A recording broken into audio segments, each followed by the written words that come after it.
they're clearly up to stuff, and things are falling apart for them. Let's lash out on Alex Jones. Let's lash out on Donald Trump. A lot of them blame Alex Jones for the rise of Trump and the rise of suspicion of the FBI, suspicion of the CIA, suspicion of the NSA, especially amongst the populist right in America. Kind of the way they blame Thomas Paine, the Brits did, for aspects back in those days. So for his rabble-rousing in the taverns and what have you. So with Common Sense and other great texts. But so you look at what's happening in Ukraine, and Marjorie Taylor Greene, Lauren Boebert from Colorado, a lot of these people who've won, Paul Gosar, they won primary challenges. Now Joe Kent has won his, Blake Masters won his, J.D. Vance won his. Eric Schmidt was not as populist as he could have been, but has been more in that direction as the campaign proceeded in Missouri, and definitely more populist than one of the other alternatives other than Eric Greitens in the race. And so you're seeing a lot of populist surge. Carrie Lake, very populist governor. You're seeing Governor DeSantis and future Governor Lake make very condemning statements what the FBI did. Talk about this as a banana republic. That was Governor DeSantis' phrase.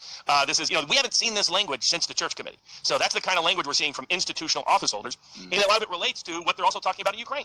Now, of course, it's amazing. Amnesty International finally tells a little bit of honesty and says, by the way, Ukraine kind of hides out in hospitals and schools, and private residences. So that's probably not a good thing to use civilians as shields. And they get so much blowback, they issue an apology. They keep the statement at least, unlike CBS. CBS comes out and outs, about more than 2 cents out of 3. So 70% of the money that we're sending over there, it doesn't actually go to what we say it does, which is what we talked about from the very beginning.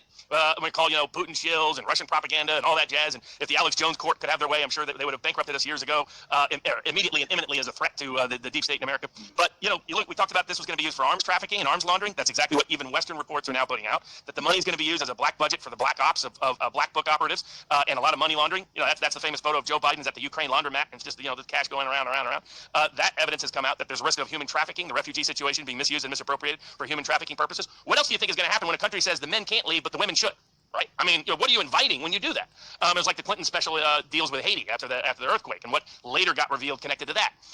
And going back to the Clinton Epstein comment about from Alex Jones during the trial. But the human trafficking, the arms trafficking, the money laundering, the massive corruption. Now the West is starting to slowly kind of admit it. My guess is partially this is a deep state divide that we talked about last time. That there's aspects of this people like get out. We're screwed anyway. Let's limit the damage. Let's limit the harm. Let's take an exit ramp and move on to someplace else. And then another part of it is that part of the deep state that wants the war to continue, but that is already looking at who's going to be the sin goat offering, who's going to be the scapegoat. And it's going to be, it wasn't that our weapons failed. That can't be it, because that would make the military-industrial complex look bad.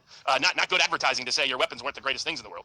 You can't say it was NATO's strategy, because then NATO looks like an empty tiger. So you can't say that the NATO operatives and the NATO training, because we've invested billions for a decade in Ukraine and on this nonsense. We can't blame the trainers. We can't blame the de facto commanders on the ground in places like Lviv and elsewhere across the Polish border.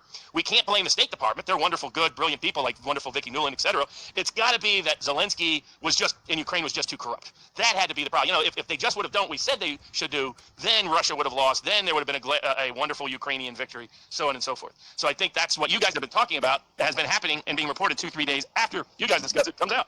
Yeah.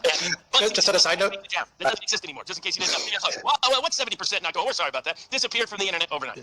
yeah, just on a side note, real quick. When I was in Belgrade, I met someone that was on the list.